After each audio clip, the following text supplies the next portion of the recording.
ሐዋርያት ሥራ ምዕራፍ 2 ከቁጥር 1 ጀምሮ እስከ 13 ያለውን እናነባለን። ዛሬ ምዕራፍ 1ን ትላንት ጨርሰናል።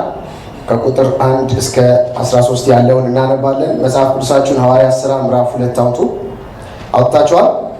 አገኘሁት በሉ ሲል እናነባዋለን። 1 2 3 በዓለ ሐምሳ የተባለው ቀን በደረሰ ጊዜ እናነባዋለን። ያሉት 1 2 3 በዓለ ሐምሳ የተባለው ቀን በደረሰ ጊዜ ሁሉም በአንድ ልብ ሆነው አብረው ሳሉ ድንገት እንደሚነጥቅ አውሎ ነፋስ ከሰማይ ድምፅ መጣ፣ ተቀምጠው የነበሩበትንም ቤት ሞላ። እንደ እሳት የተከፋፈሉ ልሳኖች ታዩአቸው፣ በእያንዳንዳቸው ላይ ተቀመጡባቸው። ቁጥር 4 በሁሉም መንፈስ ቅዱስ ሞላባቸው፣ መንፈስም ይናገሩ ዘንድ እንደሰጣቸው በሌላ ልሳኖች ይናገሩ ጀመር። ከሰማይ በታች ካሉ ሕዝቦች ሁሉ በጸሎት የተጉ አይሁድ በኢየሩሳሌም ይኖሩ ነበር። ይህም ድምፅ በሆነ ጊዜ ሕዝብ ሁሉ ተሰበሰቡ፣ እያንዳንዱም በገዛ ቋንቋው ሲናገሩ ይሰማ ስለነበር የሚሉትን አጡ። ተገርመውም ተደንቀውም እንዲህ አሉ፣ እነሆ እነዚህ የሚናገሩት ሁሉ የገሊላ ሰዎች አይደሉምን? እኛም እያንዳንዳችን የተወለድንበትን የገዛ ቋንቋችንን እንዴት እንሰማለን? የጳርቴና የሜድ የኢላሜጤን ሰዎች በሁለት ወንዝ መካከል በይሁዳም በቀጶድቅያም በጳንጦስም በእስያም በፍርግያም በፍንፍልያም በግብፅም በቀሬናም በኩል ባሉት በሊቢያ ወረዳዎች የምንኖር በሮሜ የምንቀመጥ አይሁድ ወደ ይሁድነትም የገባ የቀርጤስና የአረብ ሰዎች የእግዚአብሔርን ታላቅ ሥራ በልሳኖቻቸው ሲናገሩ እንሰማቸዋለን። ሁሉም ተገረሙና አመንትተው እርስ በርሳቸው እንጃ ይህ ምን ይሆን አሉ። ሌሎች ግን አፌዙባቸው፣ ጉሽ የወይን ጠጅ ጠግበዋል አሉ። ኢየሱስ ጌታ፣ ኢየሱስ ጌታ። ጌታ ይባረክ። አሜን። ዛሬ ጥናታችንን እንግዲህ ካቆምንበት ነው እየቀጠልን ያለ ነው። እንግዳ የሆናችሁ ሰዎች ምናልባት ዛሬ መጣችሁ ካላችሁ የሐዋርያት ሥራ መጽሐፍን ማጥናት ጀምረናል። የምናጠናው ለተከታታይ ቀናት ነው። ማለትም በእያንዳንዱ ቀን ሰኞ፣ ማክሰኞ፣ ሮብም፣ ሐሙስም፣ ዓርብም፣ ቅዳሜ ማለት ነው እና እናጠናለን። የምናጠናው ከ12 ሰዓት እስከ 2 ሰዓት እየተገናኘን ነው። ያ የሆነበት ምክንያት ደግሞ ክርስትና እየጨመርን ሁልጊዜም እየጨመርን የምንሄድበት ህይወት ካልሆነ ውጭ ያለው ነገር ሁልጊዜ እየጨመረ ስለሚሄድ እኛ ምን እየተደረገ እንሄዳለን? እየተዋጥን እንሄዳለን። ውጭ ባለው ተጽዕኖ ውስጥ እንዳንወድቅ የዚህ ዓለም አምላክ በሚፈጥራቸው አዳዲስ ወጥመዶች ውስጥ ተይዘን እንዳንወድቅ እግዚአብሔር የሚያደርገው ነገር ምንድነው ብሏል ጴጥሮስ? በእንትን ላይ እንትን መጨመር፣ በእንትን ላይ እንትን መጨመር። ስለዚህ ዕብራውያን 10 ቁጥር 25 ላይ አንዳንዶች እንደተውት እናንተ ቀኑ እየቀረበ ስታዩ እንደውም አብልጣችሁ ምን በሉ ይላል፣ ተሰብሰቡ። ቀኑ ሲቀርብ ቸርች መምጣት ማብዛት አለባችሁ፣ መገናኘትን መጨመር ማባስ አለባችሁ ይላል እና በዛ ምክንያት ላልተወሰኑ ቀናቶች ምናልባት ከ60 ቀን የማያንስ ይመስለኛል። አሁን በያዝነው አያያዝ አንድ ምዕራፍ ላይ 3 ቀን እየፈጀን ስላለን ከ60 ቀን የማያንስ ከ60 ቀን በላይ በተከታታይ እዚህ ቤት ፕሮግራም አለ። እንማራለን፣ እንጸልያለን፣ እናመልካለን። እግዚአብሔር ይመስገን። ስለዚህ ምዕራፍ 1 ላይ ወደኋላ እንመለስም። የማንመለስበት ምክንያት ደግሞ ዲቴል ቁጥር በቁጥር እያየነው ስለምናልፍ የምንከልስ ከሆነ ጊዜ በጣም እየወሰደብን ስለሚሄድ ለክለሳ ጊዜ የለንም ማለት ነው። ሲጀምር ምዕራፍ 2 ምን ብሎ ነው የሚጀምረው? በዓለ ሐምሳ የተባለው ቀን እሺ በደረሰ ጊዜ ሁሉም በአንድ ልብ አብረው ሳሉ ይላል። ምን የተባለው ቀን? በዓለ ሐምሳ። ስለ በዓለ ሐምሳ ትናንትናም ከትናንት ወዲያ በነበረንም ጉባኤ ለመንገር ሞክሬያለሁ፣ ለማሳየት ሞክሬያለሁ። በዓለ ሃምሳ ሲባል ሰው የሚመስለው መንፈስ ቅዱስ የወረደበት ቀን፣ ጴንጤቆስጤ ሲባል መንፈስ ቅዱስ የወረደበት ቀን ነው የሚመስለው እና የዛ ቀን የተጀመረ በዓል የሚመስለው ሰው አለ።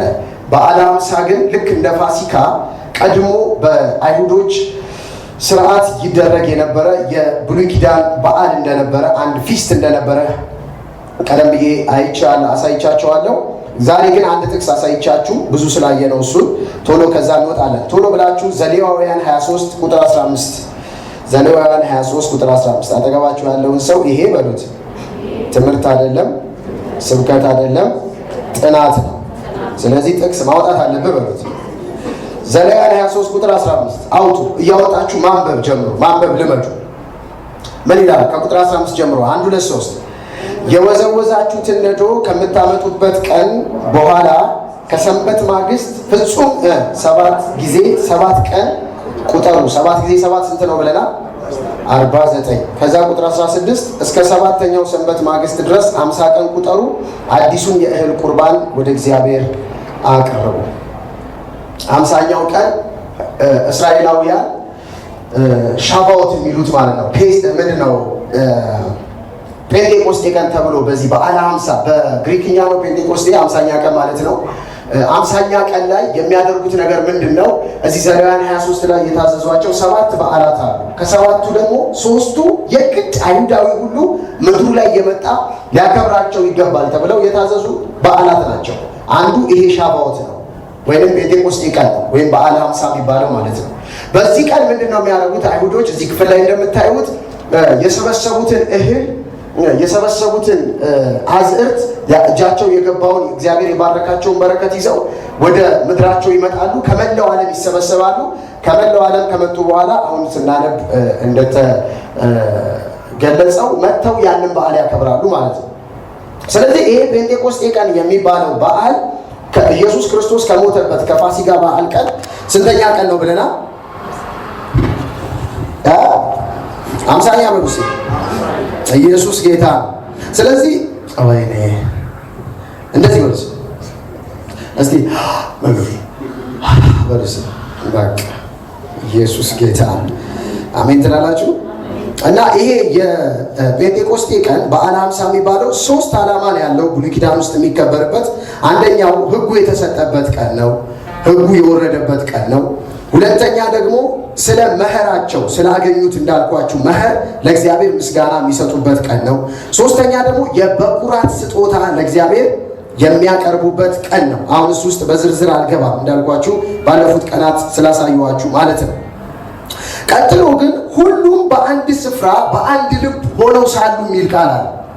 በዚህ በዓል ቀን 120 የሚያህሉት የኢየሱስ ተከታዮች ጴጥሮስን ጨምሮ ሐዋርያቱን ጨምሮ የኢየሱስ እናትና ሴቶቹን ጨምሮ ትላንት በዝርዝር የስማቸውን ትርጉም አይተን ነበረ።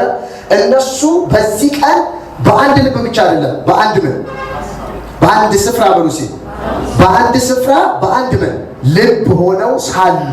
ኢየሱስ ጌታ፣ ሃሌሉያ። ታውቃላችሁ አንዳንድ ጊዜ በአንድ ልብ መሆን በራሱ ብቻ በቂ አይደለም፣ በአንድ ስፍራ መሆን ያስፈልጋል። አሁን ያለ ቤተክርስቲያን አሁን ያለች ቤተክርስቲያን እያጣችሁ ያለው ነገር ምንድን ነው?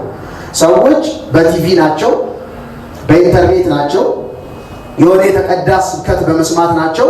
ግን ቤተክርስቲያን እንደዚህ ጋዘር በማድረግ በመሰብሰብ በአንድ ስፍራ አይደሉም። እንደውም ምን ይሏቸዋል? ጌታ ነው የሚያውቀው፣ ልቤ እኮ ከእናንተ ጋር ነው ይሏቸዋል። ቸርች ለምን አትመጡም ስትሏቸው ልቤ ከእናንተ ጋር ነው። ጳውሎስ ምንድን ነው ያለው? በመንፈስ ከእናንተ ጋር ነኝ አላለም? በቃ በመንፈስ ከእናንተ ጋር ነኝ፣ እናንተ በርቱ፣ ቸርች ግን መምጣት አልችልም ይላሉ። እዚህ ስፍራ ላይ ግን የምታዩት በአንድ ልብ ብቻ ሳይሆኑ በአንድም ስፍራ ነበሩ። ኢየሱስ ጌታ። ወደ ውስጥ እየገባን እያጠና ነው ስንመጣ የመጀመሪያዎቹ የአማኞቹ አንድ ኳሊቲ፣ የመጀመሪያዎቹ ቤተክርስቲያን አንድ ኳሊቲ አብሮ መሆን መቻል። እስኪ አብሮ መሆን በል፣ እስኪ አብሮ መሆን በል፣ አንድ ላይ መሆን በል። እስኪ ይኸውላችሁ ያላቸው አደገኛ አቅም አብረው መሆን ይችሉ ነበር። ብዙ ሰው አብሮ መሆን አይችልም፣ አብሮ መሆን አይችልም። ነገር ግን ክርስትና አንዱ ጉልበቱ አብሮ መሆን ነው፣ አብሮ መሆን መቻል ነው። ኢየሱስ ጌታ። ቋንቋ ሳይለየን፣ ዘር ሳይለየን፣ የትውልድ ስፍራ ሳይለየን፣ የኢኮኖሚ አቅም፣ የትምህርት ደረጃ ሳይከፋፍለን አንድ ላይ መሆን መቻል ነው የክርስትና አንዱ ጉልበቱ። በአንድ ልብ ብቻ ሳይሆኑ በአንድ ምን ነበሩ? ስፍራ ነበሩ። ኢየሱስ ጌታ ነው። ሃሌሉያ ሃሌሉያ። ኢየሱስ ጌታ ነው። በአንድ ስፍራ ነበሩ። ከዛስ ከሰማይ ኢየሱስ ጌታ ነው። ቁጥር 2 እስኪ አንብቡት። ምን ይላል? ድንገት እስኪ ድንገት በሉ። ነገሩ የመጣው እንዴት ነው? ድንገት ነው። ኢየሱስ ምንድን ነው ያላቸው? ከጥቂት ቀን በኋላ ታስታውሳላችሁ ስናጠናው መንፈስ ቅዱስ በእናንተ ላይ ምን ይላል? ይመጣል። አብ የሰጠውን የተስፋ ቃል ይልከዋል ከጥቂት ቀን በኋላ። ያ ጥቂት ቀን ስንት ቀን ነው ብለናል? 7 ቀን አይደለም? ለምንድን ነው? ምክንያቱም ኢየሱስ የሞተው የፋሲካ ቀን ነው። የተነሳው በስንተኛው ቀን? በ3 ቀን ነው። ከዛ ስንት ቀን ታያቸው ይላል? 40 ቀን ሲደመር ስንት ይሆናል? 43። ስለዚህ በስንተኛው ቀን የመጣው መንፈስ ቅዱስ? በ7 ከ7 ቀን በኋላ ኢየሱስ ካረገ ከ7 ቀን በኋላ ነው የመጣው። ነገር ግን ከ7 ቀን በኋላ ይመጣል ብሏቸው አይደለም የሄደው። ከጥቂት ቀን በኋላ ነው አብ የሰጠውን ተስፋ ቃል ይልክላችኋል። ዛሬ የሆነ የመንፈስ እንቅስቃሴ እዚህ ቤት ይሆናል። ኢን ዘ ኔም ኦፍ ጂሰስ ሃሌሉያ። ከጥቂት ቀን በኋላ ይመጣል አላቸው። እነሱ ምን ነበር የሚያደርጉት? እየጸለዩ እየተጉ በአንድ ልብ በአንድ ስፍራ ሆነው ጠበቁት። ትናንትና እንደተነጋገርነው ደግሞ ጴጥሮስ በመሃል እየተነሳ የመሰለው ምን ይል ነበር? ያደርግ ነበር። ዕጣ ያወጣ ነበር። ጥቅስ እየመዘዘ እያመጣ ያላግባብ ነው ባይዘው። መንፈስ ቅዱስም ጌታም የለም እነሱ ናቸው ያደረጉት። አሁን እሱን የተቀዳውን መስማት ይችላላችሁ በብዙ ኤቪደንስ እሱን ስላለን ማለት ነው። እዚህ ቦታ ላይ ግን ድንገት ሲድንገት በሉ ሰደሊ ሃሌሉያ። ድንገት እየጸለዩ ሊሆን ይችላል፣ ቁጭ ብለው ሊሆን ይችላል። ግን በአንድ ልብ በአንድ ስፍራ በሆኑበት በዚያ ስፍራ ጠብቁ በተባሉበት እስኪ ጠብቁ በሉ። ይኸውላችሁ ምን እያደረጉ ነበር እነዚህ ሰዎች? እየጠበቁ። እናንተ የምትጠባበቁ ጌታ በድንገት ወደ መቅደሱ ምን ይላል? እየተጠባበቁ በሚጠባበቅ ልብ ሆነው ሳለ ድንገት ቀጥሎ ያለውን አንብቡ። ባሪ ካምባር አሳጣባ ድንገት እንደሚነጥቅ አውሎ ነፋስ ከሰማይ ምን መጣ? እስኪ ድምፅ በሉ ሲ የመጣው ምንድን ነው? እንደሚነጥቅ አውሎ ነፋስ ያለ ከሰማይ ምንድን ነው የመጣው? ድምፅ። ከዛስ ተቀምጠው የነበሩበትን ቤት ሁሉ ምን አለው? ሞላ። ሃሌሉያ። ታስታውሳላችሁ ከትናንት ወዲያ ስናይ ምንድን ነው ያለው? ዮሐንስ በውሃ አጥምቆ ነበር አይደለም? ሐዋርያት ሥራ 1:5 ላይ በውሃ አጥምቆ ነበር። እናንተ ግን ከጥቂት ቀን በኋላ በመንፈስ ቅዱስ ምን ትላላችሁ? ትጠመቃላችሁ። ይኸውላችሁ በመንፈስ ቅዱስ ትሞላላችሁ አይደለም? በመንፈስ ቅዱስ ባፕታይዝ ታደርጋላችሁ። ዮሐንስ ልክ በውሃ ምን እንዳደረገ? ዮሐንስ በውሃ አረጨ። ዮሐንስ በውሃ ያጠመቀው ሰምታችሁኛል? ውሃ አረጨ፣ ውሃን ያጠመቀው ምን ማለት ነው? አንድ ሰው ሲመጣ ባፕቲዞ ነው የሚያደርገው። ሙሉ ለሙሉ በውሃ ነው የሚሸፈነው። ውሃ ውስጥ ነው የሚገባው። ውሃ ውስጥ አካል ሁሉ ነው የሚሰወረው። ልክ እንደዚሁ እናንተ ከጥቂት ቀን በኋላ በመንፈስ ቅዱስ ትጠመቃላችሁ። ስለዚህ ልክ እንዳላቸው ተቀምጠው የነበሩበትን ቤት መንፈስ ምን አለው? ሞላው፣ ሸፈናቸው፣ ዋጣቸው፣ አስገባቸው። እነሱ እዛ ውስጥ ተሰወሩ። ኢየሱስ ጌታ ነው። በመንፈስ ባፕቲዞ አደረጉ። ይሁላችሁ ጥምቀት የሚያደርገው መሰላችሁ? ከአንድ ነገር ጋር ይለያችኋል፣ ከአንድ ነገር ጋር እንድትተባበሩ ያደርጋችኋል። ሰምታችሁኛ? እግዚአብሔር አለ ጳውሎስ ሲናገር አንደኛ ቆሮንቶስ 10 ላይ ከግብፅ አወጣቸው እስራኤላውያን። ከዛ በቀይ ባህር ሲያሳልፋቸው አቤት ታምራለች ማርያም። ምን አይነት አምላክ ነው አለች። ታምር መስራት አምሮት መስሏቸዋል። በዛ ያመጣቸው ሌላ ቅርብ መንገድ ነበር። ኖ አለ ጳውሎስ። ኢየሱስ ጌታ ከሙሴ ጋር እንዲተባበሩ በባህሩ መካከል አጠመቃቸዋል። ከዛ ፈርዖን ተከትሏቸው መጣ፣ ገባ እዛ ውስጥ። እሱ ቀረ፣ እነሱ ወጡ። እሱ እዛ ውስጥ ተውጦ ኢየሱስ ጌታ ደሴም እንደዚህ ነው የሚሆነው። በመንፈስም ስትጠመቁ ሃሌሉያ። መንፈስ መጣና ቤት ውስጥ ሞላው፣ አጠመቃቸው። ከዚህ ዓለም ተለዩ፣ ከፍርሃት ተለዩ። ኢየሱስ ጌታ ነው። በገረድ ፊት የካመው ጴጥሮስ ከፍርሃት ዓለም ወጣና ወደ ድፍረት ወደ እምነት ዓለም ተቀላቀለ። ኢየሱስ ጌታ ነው። ሃሌሉያ። መጣና ቤቱ ምን አለ? እሺ በሉ እሺ ሞላው በሉ። ቤቱ ምን አለው? ኦኬ እስኪ ልንገራችሁ እንደሚነጥቅ አውሎ ንፋስ ያለ እንደሚነጥቅ አውሎ ምን እስኪ ሶስት ይበሉት ለመጨረሻ በሉ ንፋስ የመጣው ምንድን ነው ንፋስ ዕብራይስጥኛው ንፋስ የሚለውን ቃል መንፈስ የሚለውን ቃል እስትንፋስ የሚለውን ቃል አየር የሚለውን ቃል ዕብራይስጥኛው ሮሃ ነው የሚለው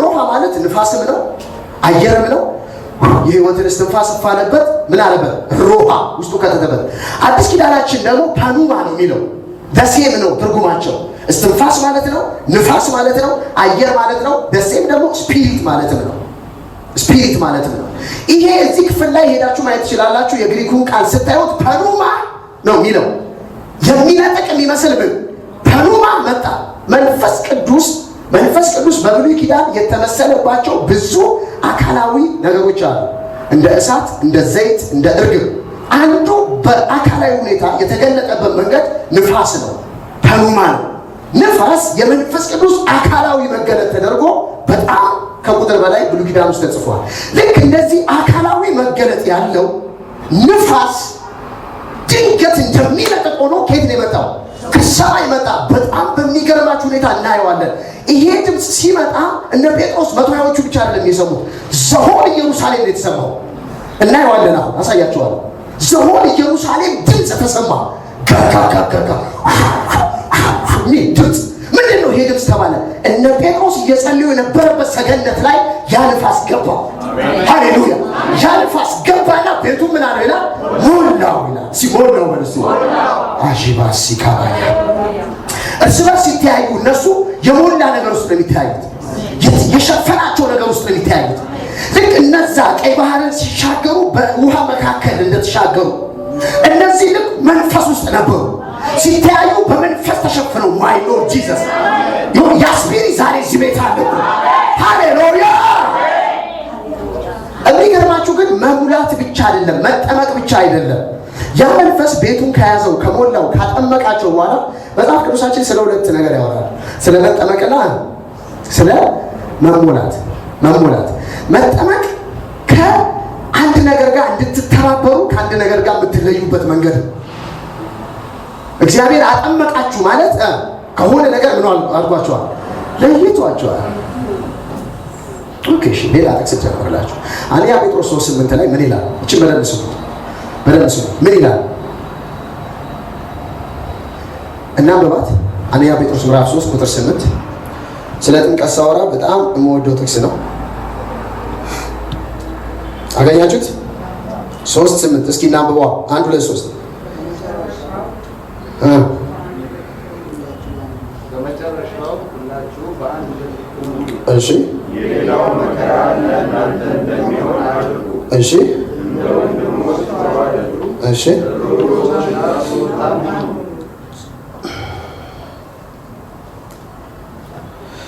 ቁጥር 20 እናንብበው 1 2 3 አንያ ጴጥሮስ 3 ቁጥር 20 እሺ ጥቂቶች እሺ 8 ነፍስ ከነው ከውሃ ነው በውሃ እንደገና ቁጥር 20 አንብቡት ጥቂት ማለት 8 ነፍስ ከነው እንድታስተውሉ ፈልጌ ነው ከነው በውሃ የዳኑበት መርከብ ሲዘጋጅ ሰምታችሁታል እግዚአብሔር ትዕግስት በኖህ ዘመን በቆየ ጊዜ ቀድሞ አልታዘዙም ይህም ውሃ ደግሞ ማለት ጥምቀት ምሳሌ ሆኖ አሁን ምን ይለናል ያድነናል የሰውነት እድፍ ማስወገድ አይደለም ለእግዚአብሔር የበጎ ሕሊና ልመና ነው እንጂ ይህም በኢየሱስ ክርስቶስ ትንሣኤ ነው ስሙ ቁጥር 20 ያዋት እግዚአብሔር ኖህንና ቤተሰቡን ከውሃ ላይ ያዳናቸው በውሃ ላይ ያዳናቸው የሚለው ጴጥሮስ እኛ የሚመስለን ምንድን ነው ከውሃ ያዳናቸው ነው አይመስለን ጴጥሮስ የሚለው ምንድን ነው በውሃው ነው እንደውም የዳኑት ከምንድን ነው የዳኑት አየህ ምን ይላል መጽሐፍ ቅዱስ የኖህ መርከብ አራራት ተራራ ላይ ከውሃው በላይ ምን አለች ከፍ አለች ከዛ የኖህ መርከብ ከውሃው በላይ ከፍ ስትል ጠፊው ዓለም ከውሃው በታች ምን አለ ቀረ ውሃው የት ሆነ መሃል ሆነ ጠፊው ዓለም የት ሆነ እታች ሆነ የኖህ መርከብ የት ሆነች እላይ ሆነች ስለዚህ እግዚአብሔር ውሃው መሃል አስገብቶ በውሃው ነው የሚለው። በውሃው ምን አደረጋቸው? በሉት ሲል አዳናቸው። ኦኬ፣ በውሃው የዳኑት በውሃው ከጠፉት ሰዎች ነው። በውሃው የዳኑት በውሃው ከተዋጠው ዓለም ነው። ዓለም ከታች ቀረ፣ እነሱ ከላይ ሆኑ። ሲመጡ ወደ አዲስ ዓለም ነው የመጡት። ወደ አዲስ ምድር ነው የመጡት። ፍጥረት ሁሉ ጠፍቶ፣ ቤት ሁሉ ጠፍቶ፣ ሁሉ ነገር ወድሞ አዲስ ወደ ዓለም ነው የመጡት። ሮሜ 6 ላይ ጳውሎስ ሲናገር ምንድን ነው ያለው? በጥምቀት ሞቱን በሚመስል ሞት ከሞታችሁ፣ እሺ ትንሣኤውን በሚመስል ትንሣኤ ከእሱ ጋር ደግሞ ትላላችሁ ትነሳላችሁ። እሱም ደግሞ አዲስ ህይወት ነው ይላል። ምን ህይወት ነው? ኢየሱስ ጌታ። ልክ ስንጠመቅ ምንድን ነው የሚሆነው? አብሮን የሚገባ ብዙ ነገር ሊኖር ይችላል። ልክ ከውሃ ስንወጣ ግን ወደ አዲስ ህይወት እንወጣለን። ልክ ኖህ ወደ አዲስ ዓለም እንደመጣ እግዚአብሔር ያዳነን በምን ነው? በውሃ ነው፣ በጥምቀት ነው። ደሴም እንደዚሁ ነው የምትጠመቁት አላቸው። ዮሐንስ በውሃ እንዳጠመቃ ከጥቂት ቀን በኋላ በምን ትጠመቃላችሁ? በመንፈስ ትጠመቃላችሁ። ከሆነ ነገር ይለያችኋል ጥምቀት። ቀጥሎ ደግሞ ምን አለ? መሞላት አለ። መሞላት ነው ሲል አጃ ዛሬ ግን ልክ አይደላችሁ። የሆነ የጨምድድ መንፈስ ይመታ እንዳለ ኢየሱስ ጌታ። አጠገባቸው ያለውን ሰው ምን ሆነ ነው ማለት አሜን ትላላችሁ። ኢየሱስ ጌታ። እንደሚነጥቅ አውሎ ንፋስ ያለ ድምፅ መጣና ቤቱ ምን አለው? ሞላው። ቀጥሎ ምን ሆነ? እንደ እሳት የተከፋፈሉ ልሳኖች ወለሰ ታዩአቸው፣ በእያንዳንዳቸውም ላይ ተቀመጡባቸው። ቁጥር 4 በሁሉም መንፈስ ቅዱስ ሞላባቸው። መጀመሪያ ቤቱ ምን አለው? ሞላው። ከዛም በኋላ እነሱን ራሱ ምን አደረገባቸው? ሞላባቸው። በእሳት ደግሞ የተከፋፈሉ ልሳኖች ነበሩ። እነዛ ልሳኖች በእያንዳንዳቸው ላይ ምን አሉባቸው? ተቀመጡባቸው። ባይዘው ልሳን የሚለው ቃል ምንም ማለት አይደለም፣ ቋንቋ ማለት ነው። ምን ማለት ነው? ቋንቋ። ያዩት ምንድን ነው? በእሳት የተከፋፈለ ምንድን ነው? ቋንቋዎች ነው ያዩት። ቋንቋ ይታያሉ አይደል ነው። እነሱ ግን ምን ብለዋል? አይተዋል። ከዛ በእያንዳንዳቸው ላይ ደግሞ ምን አለ? እየመጣ ባይዘው 120 ሰዎች ነበሩ። እታች የነበሩት የሰዎች ደግሞ ቁጥር በኋላ እንመጣበታለን። ወደ 20 ናቸው። ከጳንጦስ መጣን፣ ከፊርጊያ መጣን የሚሉት 20 ናቸው። ስለዚህ ለነዛ ለ20 ሰዎች ሁሉም በየቋንቋቸው የተናገሩት ቢያንስ 7 ተደጋጋሚ ቋንቋ ተናግረዋል ማለት ነው። ለምሳሌ አፋርኛ የሚያወራው ሰውዬ ሌላም አፋርኛ የሚያወራ ሰው ነበር። እሱን እመጣበታለሁ በኋላ። ግን ይኸውላችሁ መንፈስ ሞላው ቤቱን። ሲሞላው ኢየሱስ እንደነገራቸው ምን አሉ ነው ያሉት? ይሄ እንዳትረሱ፣ ተጠመቁ በሉሲ። ተጠመቁ። ግን መጠመቅ ብቻው ምን አይደለም፣ አይበቃ። ደግሞ ምን ይባላል? በመንፈስ መሙላት። ጥምቀት አንዴ ነው የሚሆነው። የውሃም ጥምቀት የመንፈስም ጥምቀት። ሰው በመንፈስ አንዴ ነው የሚጠመቀው። በመንፈስ መሞላት ግን ኮንስታንት የሆነ ነገር ሁሌ ነው። ለዚህ ነው ጳውሎስ ሲናገር መንፈስ ምን ይበልባችሁ? ይሙላባችሁ። ሄዳችሁ ምዕራፍ 4 ላይ ስታዩ እነዚሁ ሰዎች መንፈስ ሞላባቸው ይላል። መንፈስ መሞላት ኮንስታንት ነው፣ ቀጣይ ነገር አንዴ ብቻ አይደለም የሚሆነው። ኢቭን ዛሬ ይሆናል። ኢየሱስ ጌታ። ግን ይኸውላችሁ መንፈስ ሞላባቸው። ሲሞላባቸው በሉ። እነዚህ ሰዎች በምን ተሞሉ? በመንፈስ ተሞሉ። ሃሌሉያ። በምን ተሞሉ? በመንፈስ ተሞሉ። ደግሞ በመንፈስ መሞላት ብቻ አይደለም፣ የጸጋ ስጦታ ምን ተባላቸው? ተሰጣቸው። እዚህ ቦታ ላይ የተጠቀሰው የምን ስጦታ? የልሳን ስጦታ ተሰጣቸው። ሃሌሉያ። ቀጥሎ ያለውን አንብበው እስቲ። እየተያዘ የሚሄድ ሀሳብ ስለሆነ አንዳንዶቹን እየጣልኩ አልሄድም። እሺ። በሁሉ መንፈስ ሞላባቸው፣ መንፈስ ቅዱስ። ከዛስ ምን ይላል? መንፈስም ያናግራቸው ጀመር ይላል። እቺን በደንብ ይዋት። ምንድን ነው የሚለው? ይናገሩ ዘንድ እንደሰጣቸው፣ እሺ፣ በሌላ ልሳኖች ይናገሩ ጀመረ። እሱ ሰጣቸው፣ እነሱ ምን አደረጉ? ተቀበሉ። ከዛ ግን እሱ አይደለም ያናገራቸው። ብዙ ሰዎች ፓስተር እኔ በልሳን ለመጸለይ ስንት ዓመት እየጸለይኩ ነው ቅድ ያለጣቸው ቅድ ቢሮ መታ እንዴ እንደዚህ ያለች ላይ ያለ ፓስተር እኔ የተገው እየጸለይኩ በልሳን ለመጸለይ። አሁን እኔ ልሳኗ እንዴት እንደምወደው እና ምንድነው ስላት ጌታ አይሰጠኝም ልሳን ለምንድን ነው? አንቺ ነሽ መናገር ያለብሽ፣ እሱ ከሰጠሽ ቆይቷል አልኳት። ኖ እንዴ ለማ ምናምን አለች። ምክንያቱም አናገራቸው አይደለም፣ ምንድን ነው የሚለው? ይናገሩ ጀመር። የሰጣቸው ማለት ነው እሱ ነው። የተናገሩት ግን ማን ናቸው? እነሱ ናቸው። ከዛ በስንተኛው ቀን ዞር ስል የማንም ልሳን ደስ የሚል ብዬ ዞር ስል በላራካታ ደግሞ አዲስ ቶን ታውቃላችሁ። ከሌላው አማርኛው ነው ያስጠላል። ሰዓት እሷ ነች ለራራባሽ ታካባ ትላለች ማለት ነው። ሃሌሉያ ኢየሱስ ጌታ። እናንተ ናችሁ የምትናገሩት። አንዳንድ ጊዜ አፋችሁ ላይ ሲመጣ አመሰግናለሁ እግዚአብሔር ወደ አማርኛ ወደ ዋናው ጣቢያ ትመጣላችሁ እንጂ ኦልሬዲ ተሰጥቷቸዋል። ለምን አንዳንዶቹ ላይ አይደለም የሚለው፣ በሁሉም ላይ ነው። ሴቶቹም ላይ፣ ወንዶቹም ላይ፣ ጥቁሮቹም ላይ፣ ነጮቹም ላይ። ጥቁር ሰው እንደነበር አይተናል። አትላት ነበረ፣ ብላክ ነበሩ፣ ኔግሮች ነበሩ። ሁሉም ላይ መንፈስ ምን አለ? ሞላባቸው። ሁሉም ደግሞ ምን አለ? ተናገሩ። ታውቃላችሁ ሴጣን ብቻ ነው የሚያናግረው። ውቃ ቤት ሄዳችሁ የምታውቁ ካላችሁ ሰውየው መናገር አይችልም፣ ሲያናግረው ነው። አልመጣም ሲተለማመኑ ይላል። እዛ ጉጫ አልመጣም እስካሁን ይቃማል፣ ይጨሳል፣ ይቃማል። ድንገት ሲመጣበት አንቺ አስካላ ይላል። ሰውየው በኋላ ስጠይቁት አያውቀው ነገር አልኩ እንዴ ነው የሚለው። እንደውም እሱ አንዳንዴ አዝኖ እስቲ ለምንልሻለሁ እኔ ምን አለሽ ዛሬ ሁሉ ይጠይቃል። የሚገርማችሁ ነገር ግን የእግዚአብሔርን አሰራር ስታዩት ነቢያቶች ራሱ የሚሉትን ያውቁታል። አይደለም ማለት ሁሉ ይችላሉ። መጽሐፍ ውስጥ አይደለም ብለዋል። አይደለም ተለምነው ሁሉ ነው የሚሉት። ለምን ዊልህን አይነካም እግዚአብሔር። እግዚአብሔር በጣም ከሚጠነቀቀው ነገር አንዱ የሰውን ፍቃድ አይነካም። ለዚህ ነው በልሳን ስትጸልዩ እንደዚህ እንደ ውቃቢ እያደረገ አንገጭ እንደዚህ ይዞ ዳባ ያምና ያስፈልጋል። ኢየሱስ ጌታ። ብዙዎቻችሁ በልሳን እንደማትናገሩ ታውቃላችሁ። አዲያ ቆሮንቶስ 14 ላይ እንደሚለው ነው በልሳን ስጸልይ አይምሮዬ ያለ ምንድን ነው? ያለ ምንድን ነው? ያለ ፍሬ ነው። ማለት ምን ማለት መሰላችሁ? አሁን ለምሳሌ ኤርፎን ለማለት ስፈልግ አይምሮዬ በፍሬ ነው ያለ ፍሬ ነው? በፍሬ ነው። ቢኮዝ ከየት ነው ያወጣሁት ይሄንን እውቀት? ከአይምሮዬ ውስጥ ነው። ስለዚህ ኤርፎን ልበል ብዬ ምለው። እናንተ አሁን ምንድነው የምትጠብቁት? በልሳን ለመጸለይ ጃልበል።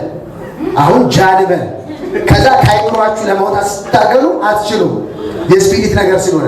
እሺ ምንድነው የሚያስፈልገው? መልቀቅ ብቻ አይምሮ አፈን አምነ መልቀቅ ለሱ ዌል ቬሪ ሶ ፕራክቲካል አባሽን። አሁን እሺ እነዚህ ቃል ከየት ነው የምታመጣው? ጌታ ፊት ከአይምሮ አይደለም።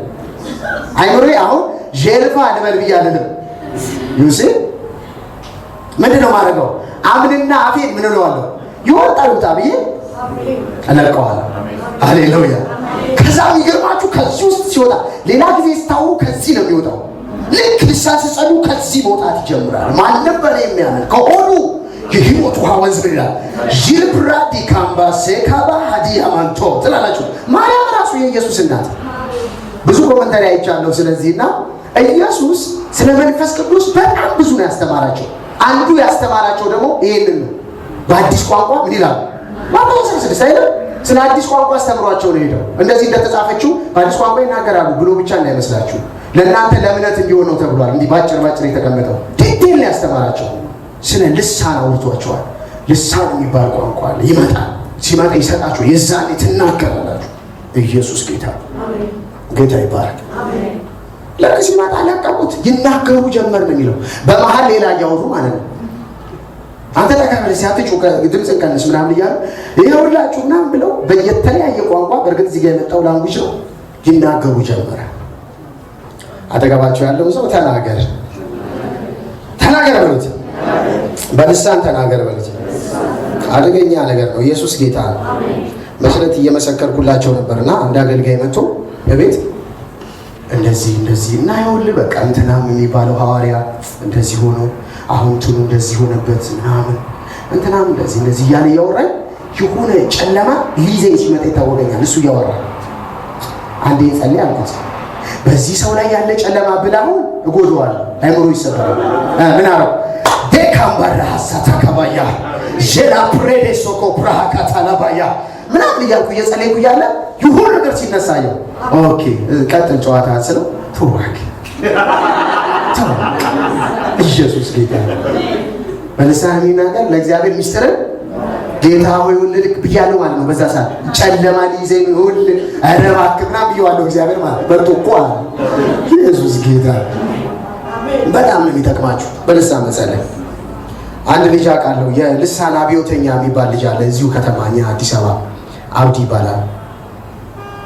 ከሰው ጋር ሲያወራ ብቻ ነው አማርኛ የሚያወራ። ከሰው መንገድ ላይ እየደረሱ ብራሳታ ለብራካታ ስትጠጉት ሰላሙ ይገባባቸዋል። ፉል ኦፍ ስፒሪት ኢምፓወር ሆነ ልጅ ኃይለኛ ልጅ። አንዳንድ ሰው ልሳን ምንም የማይጠቅም ይመስላል። እግዚአብሔር ያመነበትን ነገር ታውቃለህ። እግዚአብሔር አምኖበት ነው የሰጠን። ወቃሽታሊ ነው። እግዚአብሔር ያስፈልጋቸዋል። በዚህ ቋንቋ ፓስተር ዳዊት አንዴ ሲያስተምር ያለው ነገራቸዋል። ራያየው ብሎ በጣም ወደው ሰው ነው። ኢየሱስ ጌታ ነው። ሃሌሉያ አሜን። እሺ አልነግራችሁም በቃ ኢየሱስ ጌታ ነው። እና አማርኛ ስጸልይ አለ ፓስተር ዳዊት አየር ላይ እንቅ ያደረጉ አጋንንቶች፣ እሱ ያው አጋንንት ላይ ተቀበሉ። እናንተ ያ ነገር ካልገባችሁ መተው ነው ያለባችሁ። በቃ እሱ እዛ ላይ ነው የተገባው። እንቅ ያደረጉና አለ እግዚአብሔር ሆይ እባክህ ሚስቴን አስባት ሚስቱን ይላሉ። ከዛ በልሳን መጸለይ ሲጀምር አለ ልክ ሲወጣ ካፌ ቃሉ ይውጣ ኮኮ ብሏል። አይገባቸውም። ምንድን ነው የሚለው የሰውዬ ይላል። አይታችኋል አለ። ከዛ ጌታ ሲያስረዳው ላፕቶፕ ላይ ፓስወርድ አስገቡት ባላላችሁ ስልካችሁ ላይ ኤ ስትነኩ እዛ ላይ የሚጽፈው ምንድን ነው? ኮኮ። ቢ ስትነኩ እዛ ላይ ምንድን ነው? ኮምፒውተሩ ይገባዋል ምን እያልክ እንደሆነ። ከዛ ይፍትና እግዚአብሔር ጋር የኮኮ ማንዋል የሚሄደው እግዚአብሔር እያየ እሺ ሚስትህን ምናምን ኢየሱስ ጌታ ሃሌሉያ ጌታ ይባረክ። እና በኮኮ መጸለይ አለብን እንዴ? ምን በቃ ፓስወርድን ለማንም እየሰጠ ዝም ብለህ ፓስወርዷን አውቀዋለሁ ይላል ሴት ምን እንደምትጸልይ ኖ እኔ ፓስወርድ አይታ በኮኮ እንጫወታለን ከእግዚአብሔር ጋር። ጌታ ይባረክ። ኢየሱስ ጌታ ነው። ሃሌሉያ። አጠገባችሁ ያለውን ሰው በልሳን ጸልይ ማለት አፍህን አምነህ ልቀቅ በሉት። ብዙ ጊዜ ምን ይሆናል መሰላችሁ? ጸሎት ልክ ሲጀምሩ በልሳን መጸለይ እኔ አስታውሳለሁ።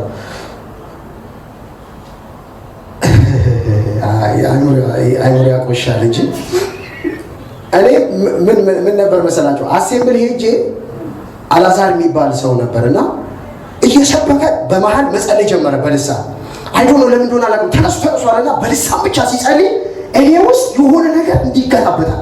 እና አብርሃም አሁን ቤት አብርሃም የሚያገለግለው አጠገብ ያለ ይሉኝ ተያዘኝ። እሱ የራሱ ቴሌ ዘማራሻ ካፓካታ ያካ ምናምን ስል አንተ ነህ ለምን እሱ ትንሽ ቀደም ብሏል በጌታ እኔም አልተሞላው እንኳን ዝም ጉባኤ ውስጥ አለኝ ሄዳሽ ጠይቁ እኔ እንኳን ባክን ያላ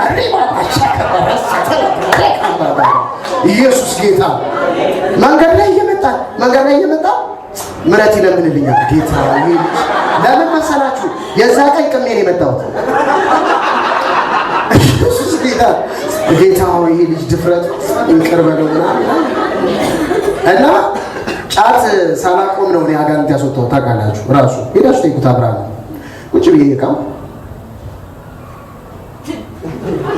አንዳንድ ሰው ልክ ነኝ ማለት ነው። ልክ አይደለም። ኢየሱስ ጌታ ምንም ልክ አይደለም። እና የተከራየው ቤት ቁጭ ብዬ እየቃምኩ ምናምን መጣ ቋቋቋቋቋ እንዴ ይላል አብሮት የሆነ ልጅ ምን እሸቱ አንተ ወጣለህ እባክህ ምናምን ሲለኝ ኧረ እኔ እየቃምኩ ተርሲና ምናምን እኔ እንጃ በቃ ምንድነው መሰላችሁ ልጁ እኛ ሰፈር ያለች የባለ ቃቢ ልጅ ነውና መንገድ ላይ ዝም ብሎ ሲያልፍ በኢየሱስ ስም አለው ያለ ልጁ ከዛ ውጣማ ይለው ልጁ ዝም ብሎ መጮ ኧረ አስጀምረማ ቶ ይሉታል ሰዎች የሆነ ነገርማ አርግብታል አብራለሁ ይዞት መጣ። እኔ ቁጭ ብዬ ከዛ ልክ ይዞት ሲገባ ምንድን ነው ስለው አጋንንት ችግር የለውም አይው ሰው ሲሰናከል እንግዲህ ዲስትሮስ ምን ላድርግ ሄዳችሁ ጠይቁ በኢየሱስ ስለው አሁን ማዘን ሰማላስ እሰማለሁ በታላቅ 3 ጊዜ ጩና ልቀቀው እሺ በጀመር አንድ ሁለት ወጣ አብርሃም እግዚአብሔር ወይ ምሕረት አድርግለት። ባለፈው በልሳን ጸልይ አሁን አጋንንት አስወጣ ምሕረት አድርግለት። ኢየሱስ ጌታ አሁን የሲቶሪያ ቸርች ባለላይ ዴቭ ፓስተር ዳዊት እያስፈረመው እሱ ደግሞ አንዴ ጫት እንደዚህ ይዤ ሸማ የሚሰራበት ቤት ነው ስገባ አለኝ አንተ አለኝ ስለው የሚገርም ነው አለኝ ምንድን ነው ምናምን ስለው ሰሞኑን ስራ እምቢ ብሎኝ የሆኑ ደጋሚ ጋር 50 ብር ይዤ ሰጥቼ ጫት ላይ ደግሞ ሰጡኝ ይኸውልህ ስራ እንትን ነው የምሰራው ሰውየው ጋር ልውሰድ አለኝ። እኔ ደግሞ የዛኔ እናንተ አሁን እንደዚህ ያላችሁ ጴንጤ አይደለሁም እኔ እብድ ታጅ ቤት ገብቼ አንዴ እኔ የምናገረው ኢየሱስ የእግዚአብሔር ልጅ ብቻው ምናምን ብር ሊውፍ አንተ ምናምን ብዬ ጌታ ፊት ነው ያለው ምን አልኩት 50 ብር ድግም ታስደግኝ በጌታ ኢየሱስ አንተ ሲኦል እኮ ነው የምትገባው እንደዚህ መጽሐፍ ቅዱስ እኮ ጥቅስ እኔ 20 አንዴ ልማወራል 20 ስለው አንዴ ታንጃለ ግን እነዚህ ጴንጤዎች ሱስ ያስተዋሉ ምናምን አለ አሁን እኮ አገልጋይ የመጽሐፍ ሁሉ ምናምን እየተረጎመ አዎ ምናምን የት ነው ይዘይድ ሱቆን እንኳን አልሄድም ግን ላሳይ ልንገር ቦታው ነው እኔ 3 ተቀብያለሁ ጌታ ምንም በቃ ከዚህ በኋላ ሱስ የለም ይሉኛል መጥቼ እንደመጣው መንገድ ላይ ነው ጀምሮ ምናልባት አንድ ሰው ያወራው ኢየሱስ ጌታ ከዛ ንገረኝ ቦታውን በምልክት አለኝ በግብጽ ኤምባሲ ትሄዳለህ እንደዚህ በ6 ኪሎ ዩኒቨርሲቲ አሴምብል ኦፍ ጎድ የሚላል እዛ ቀዳሚ በ9 ሰዓት እሱ አልደርስ ብሎት ሰኞ ነው እንደዚህ ያወራ ነው ሰሞን ቀን መጣ 50 ክፍል ሰሞን ቀን ግን የላቸውም ማለት ሰሞን ቀን የለም በቃ እኛ የምናውቀው ቅዳሜ ነው ቅዳሜ አንተ ትደርሳለህ ቀስ በል ምናምን አሉት በቃ አልደርሳለሁ ቅዳሜ ሄዶ ለካሱ ጌታ ተቀብሎ በስንተኛው ጊዜ በ20 ቀኑ ነው ምናምን እኔ መንገድ ላይ ቆሜ ባለም አልፈራም ሲጋራ እያጨስኩ ምን ነው ስለው ታጨሳለህ ማለት እኔ እኮ ያልከኝ ቦታ ሄጄ ተውኩ እኮ አለ ጌታ አንተ ግን ላይ በጣም እየጨከንክ ወይ 5 ነው ጌታን የተቀበልኩት 5 ግን በልሳን እየጸለይኩ አጋንንት እያስወጣሁ እቤት አንዳንዴ ሞቅ ብሎኝ ገብቼ ምናምን ይሄን ምናገረው ለአንድ ሰው በኢየሱስ ስም እንትና ላይ ያለው አንተ ስሟን ጠርቼ ነበር እንትና ላይ ያለው መንፈሳዊ ልጩ ነው ሃሌሉያ ሃሌሉያ ስሙ ይባረክ የሚገርማችሁ ግን በ5ኛው ቸርች ብዙ ጊዜ መስከረላችኋለሁ ጌታ በደንብ ነካል ከዛች ሙቭመንት ጀምሮ ሰው ሲያጨስ ጌታ ፊት ነው ብላችሁ ሲያጨስ ከሸተተኝ ጥፋት ይሆን ሊያስመልሰኝ ሁሉ የሚደርስ በቃ ዴሊቨሩ ይሄን ምላችሁ ረጅም ጊዜ ጴንጤ ሆኜ ሱስ ውስጥ ነበርኩ አይደለም ወራት 2 ወር ምናምን ምላችሁ ቶሎ እንሄድ ነበር ምናምን ነውና ግን ምንድን ነው ይሄን ሁሉ የገባሁት ኢየሱስ ጌታ በልሳን ስጸልዩ የሚታገራችሁ ነገር መሰላችሁ አንድ ቃል ሊሆን ይችላል መጀመሪያ ከውስጣችሁ የሚወጣው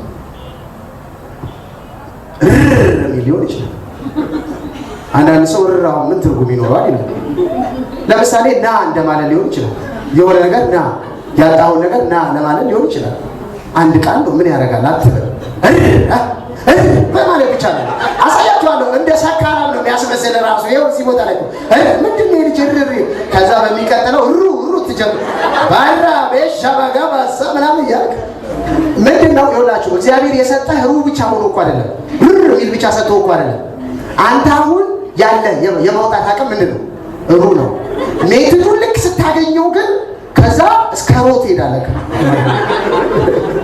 ኦልሬዲ ውስጥ አለ እመኑኝ ይሄንን ኢየሱስ ጌታ ከውስጣችሁ እንዲወጣ ግን የሚመጣውን ቃል አፋችሁ ላይ በሉት ከዛ አይምሯችሁ ያለ ምንድን ነው ምን ማለት ነው ይላል ሩዋሽ ምን እያልሽ ነው ይላል አይምሮሽ ብራዘር እኔ መራሴ አለቅ ምን መጽሐፍ ምንድን ነው የሚለው ሰው በልሳን ሲጸልይ አይምሮ ያለ ፍሬ ነው ሰውየው ራሱ የሚናገረው ምን አይልም ነው አያውቅ እሸቱ ምንድን ነው አሁን ያልከው ቅድም የሆነ ነገር አለ ምንድን ነው ያልከው እኔ ራሴ ማን ግን ያውቃል እግዚአብሔር ያውቃል ወሬው ከማጋር ለእግዚአብሔር ሚስጥርን ይናገራል እሱ ራሱ ግን ለዚህ ነው እንዲተረጉም ደግሞ ይጸልይ የሚለው ማህበር መሃል ከተናገረ እግዚአብሔር ይተርጉምልኝ ብሎ ምን ይበል ይጸልይ መተርጎም ያለበት ሰውየው ራሱ ምን አይለው አያውቅም ኦሮምኛውን አፋርኛ አያውቅም ሃሌሉያ አጠገባችሁ ያለው ሰው ዛሬ ሊጀምረኝ ነው መሰለኝ በል አሜን ትላላችሁ ኢየሱስ ጌታ ሃሌሉያ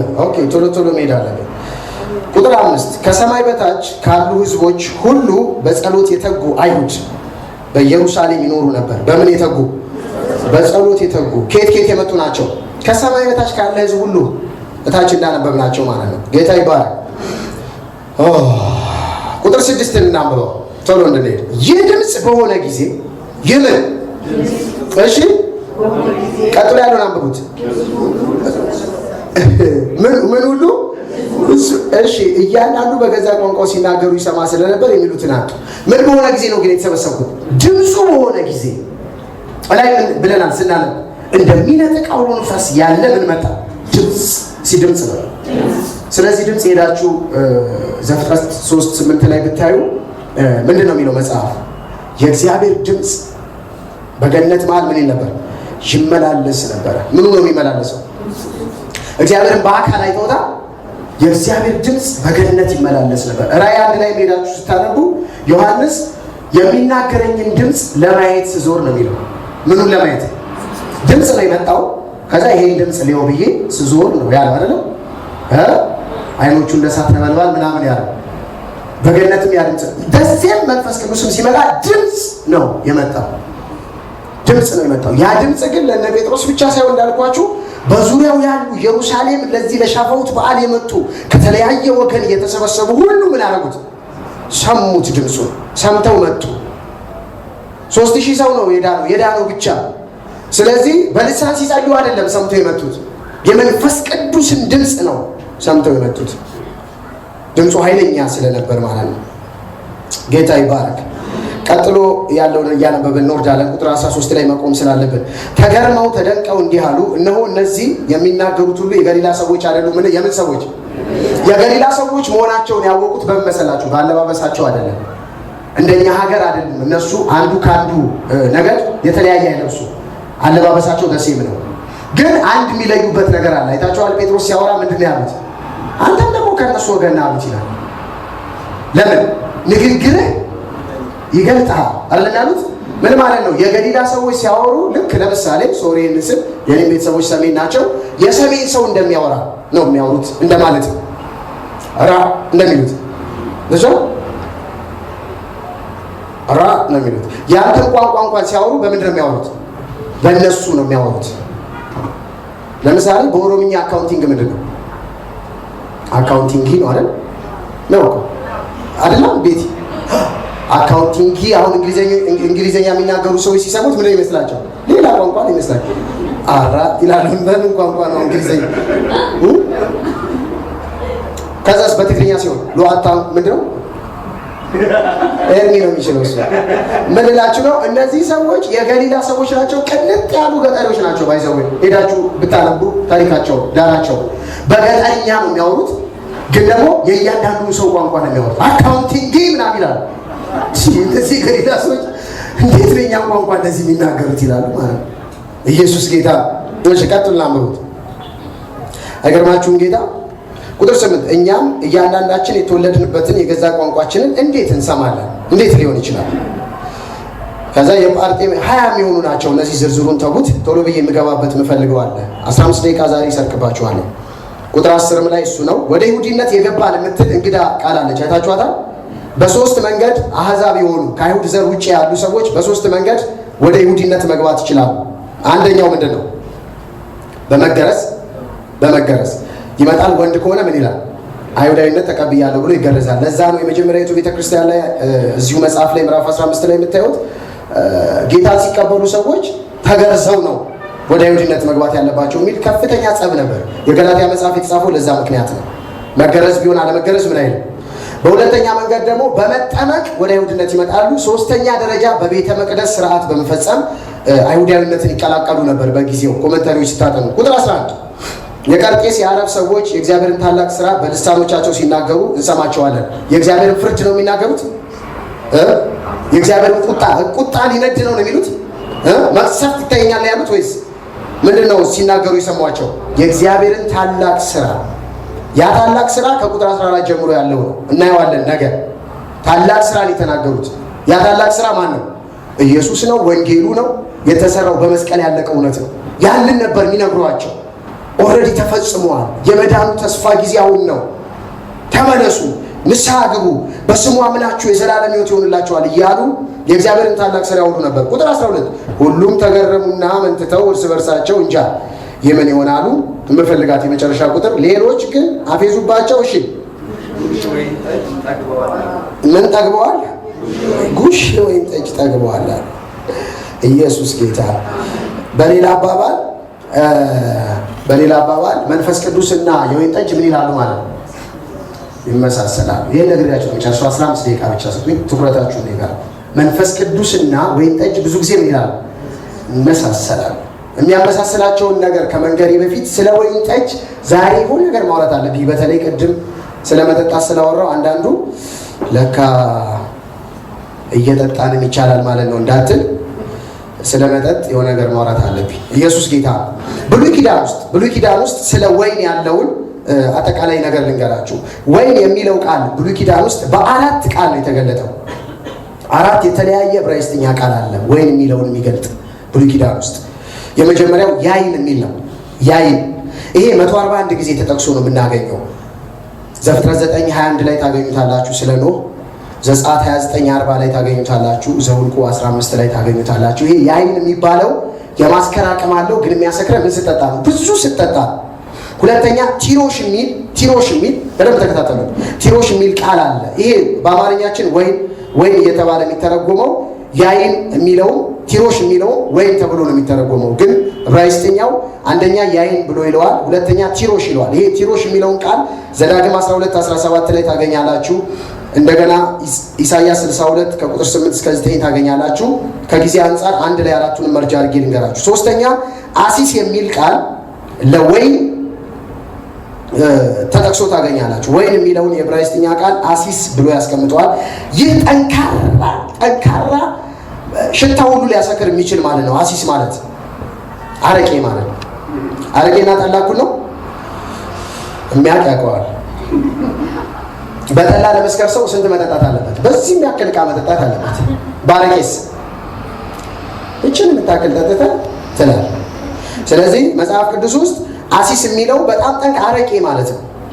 አራተኛው ደግሞ በጣም ጠንካራው ሴካር የሚል ቃል ነው። የአሲሱን ኢዮኤል 1:5 ላይ ታገኙታላችሁ። ሴካር የሚለውን ምሳሌ 20 ቁጥር 1 ላይ ታገኙታላችሁ። ኤክስትሪምሊ ክፉ ማለት ነው። ምሳሌ 20 ቁጥር 1 አውጡ። ምሳሌ 20 ቁጥር 1 ጌታ ይባረክ። ኢየሱስ ጌታ ነው። እስኪ አሜን በሉ። ምን ይላል? አንብቡት። 1 2 3 የወይን ጠጅ ምን ያደርጋል? ምንድን ነው የሚያደርገው? ፌዘኛ ያደርጋል። ከዛስ ብርቱ መጠጥ ምን ያደርጋል? ጠበኛ ያደርጋል። በዚህም የሳተ ሁሉ ምን አይደለም? ጠቢብ አይደለም። ኢየሱስ ጌታ። የወይን ጠጅ የሚጠጡ ሰዎች ምኖች ናቸው ነው የሚለው ሰለሞን?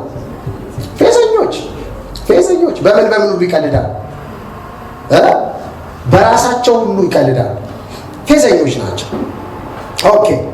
በአዲስ ኪዳን ይሄን ነግሬያችሁ ነው የሚጨርሰው ብያለሁ። በአዲስ ኪዳን 3 ቃላቶች የወይንን ቦታ ተክተው አገልግሎት ላይ ውለዋል። አንደኛው ኢኖሲዮስ የሚል ነው። ኢኖዮስ። ሁለተኛው ኒኦስ የሚል ነው። ጉሽ ማለት ነው። ይሄ ቅድም የተጠቀሰው። ሶስተኛው ግሊኮስ የሚል ተጠቅሷል ማለት ነው። ወይን የሚለውን ለመፍታት ዋናው ሐሳቤ ልነግራችሁ የፈለኩት ይሄን አይደለም። ቀጥሎ ያለውን በደንብ ስሙ። በመጽሐፍ ቅዱስ በተለይ በብሉይ ኪዳን አንደኛ ወይን የመስዋዕት ስጦታ ሆኖ ለእግዚአብሔር ይቀርብ ነበር። ምን ሆኖ? የመስዋዕት ስጦታ ሆኖ። ዘጸአት 29:40 ላይ እግዚአብሔር ፊት ከሚቀርቡ መስዋዕቶች አንዱ ምንድን ነው? ወይን ነው። ይሄ ግን ወይን ሲባል ሴካሩና ይሄኛው አሲሱ ሳይሆን ያይን የሚባለው ነበረ ይቀርብ የነበረው። ስሙ ይላችሁ ወይን ይጨመቅና ግልፋፊው ተጥሎ የተጨመቀው የወይኑ ጭማቂ ያይን ይባላል።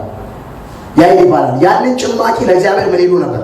ያቀርቡ ነበር። እነሱም ለመጠጥነት ይጠቀሙት ነበረ። ብዙ ጊዜ የምታገኙት ብሉይ ኪዳን ውስጥ በኖርማል ቀን ለበዓላቸው እግዚአብሔር ጠጡ ያላቸው ያይን የሚባለውን የማያሰክረውን ነው። የተከተላችሁ ነው። ይህንን በምን እናውቃለን? አሳያችኋለሁ። እንደዚህ መሆኑን በምንድን ነው የምናውቀው? ሁለተኛ ወይን እንደ መድኃኒትነት ያገለግላል። ምሳሌ 31 ከቁጥር 6 እስከ 7።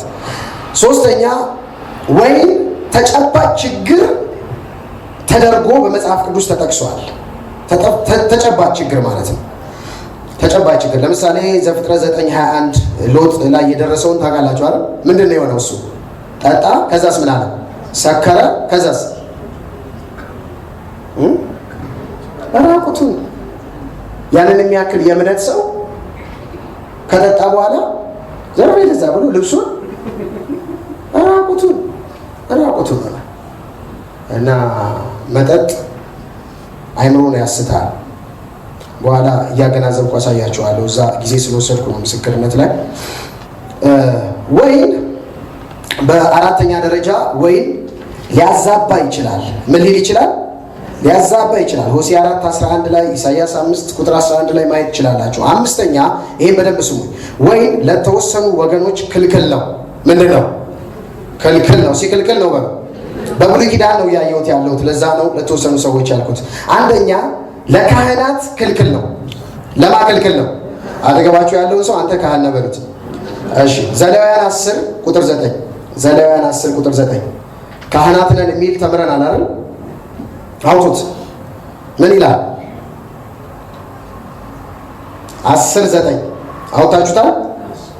እሺ፣ 1 2 3 እንዳትሞቱ ወደ መገናኛው ድንኳን ስትገቡ አንተና ልጆችህ የወይን ጠጅና የሚያሰክር ነገር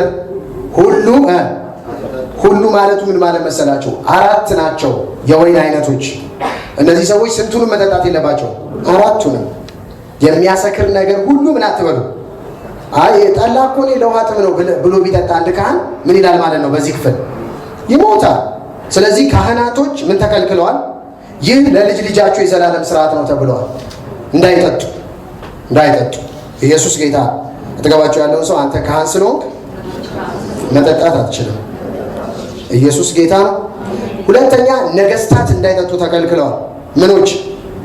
ምሳሌ 31 አንተ ንጉሥ ነህ በሉት። አይደለም ለአባቱና ለአምላኩ ንጉሥና ካህን አደረገን አይልም? ራእይ 1:5 ላይ እኔ ንጉሥ ነኝ በሉ፣ ካህንም ነኝ በሉ፣ ወይን ጠጅ አልጠጣም። አሜን። እሺ ምን ይላል? አንብቡት እስቲ።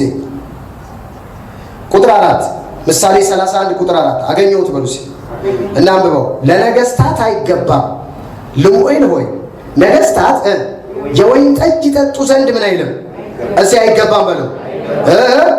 መሳፍንትም ብርቱ መጠጥ ወዴት ነው ይሉ ዘንድ እንዳይጠጡና ሕግን እንዳይረሱ ይላል። ነገስታት የወይን ጠጅ እንዳይጠጡ መጽሐፍ ቅዱስ ምን ይላል ማለት ነው? ይከለክላል። አጠገባችሁ ያለውን ሰው አንተ ንጉሥ ስለሆንክ ወይን ጠጅ እንዳትጠጣ መጽሐፍ ቅዱስ ይኸውልህ እየከለከለ ነው በሉት። ኢየሱስ ጌታ ነው። ሆሴዕ 7:5 ብዙ ጥቅሶች ነው ያሉት፣ ግን ይህን ነግሬያችሁ ወደ ማስተያየቱ ገባለሁ። ነገ ከቁጥር 14 መጀመር እንድንችል ነው። ቅድም ምስክርነት ላይ ጊዜ መውሰድ አልነበረብኝም። ምሕረት አድርጉልኝ። እንግዲህ እሺ፣ አገኛችሁት? አገኘሁት በሏ። እሺ አንብቡ። 7:5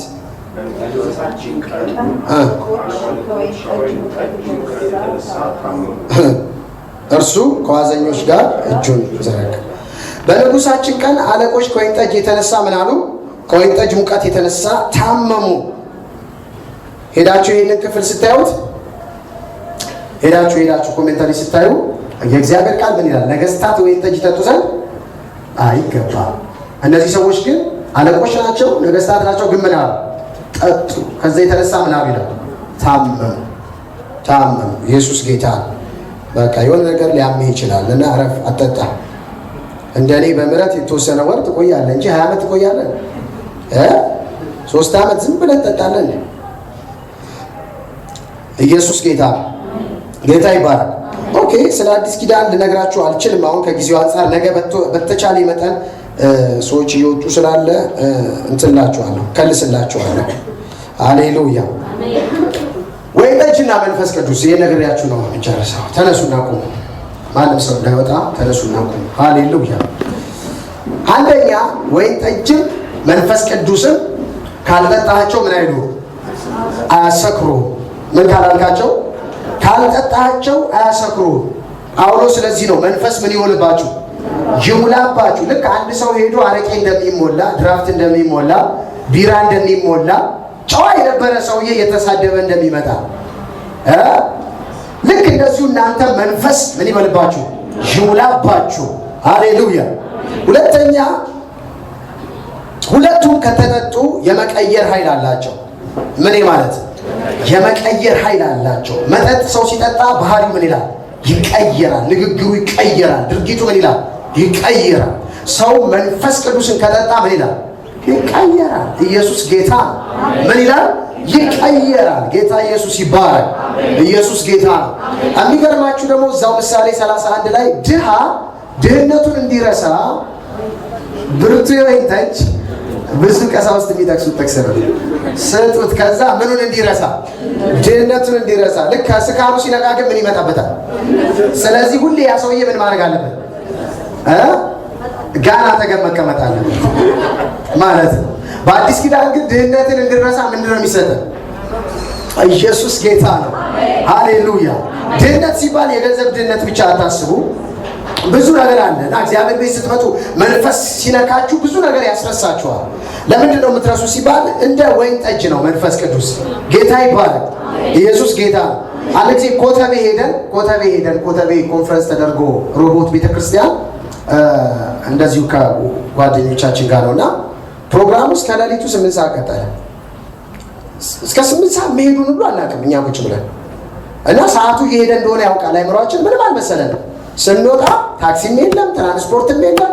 ከኮተቤ ቀጨኔ በምን በእግር ምን ሆነን ነው? ረስተን ሩቅ መሆናችንን ምን ብለን ነው? መንፈስ ቅዱስ ያስረሳል። ታውቃላችሁ። ኢየሱስ ጌታ። አንዳንዶቻችሁ በምክር ያረሳችሁትን ያለፈ ታሪካችሁን ጠባሳ እረቴ ግዴለሽ ምርሹ ተብሎ ያረሳችሁን መንፈስ ምን ይላል? ያስረሳል። ሃሌሉያ።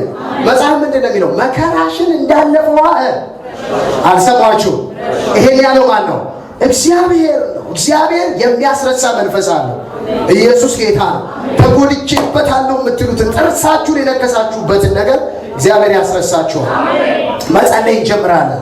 2-3 ደቂቃ እንጸልያለን። በርጃል ባርጃል ብራካባጃ ለልቫሮሶ ፕራዴካ ታላባያ እስቲ እጅ ለእጅ ተያዙና እንጸልያለን። 2 ደቂቃ በጌታ በኢየሱስ በልሳን ተናግራችሁ ማታውቁ ሰዎች ምንም አይከልክላችሁ። አንደበታችሁን ክፈቱ። በሱም ያምኑ ሰዎች ስለሚቀበሉት ስለ መንፈስ ቅዱስ ነው የተናገረው ይላል ኢየሱስ። በኢየሱስ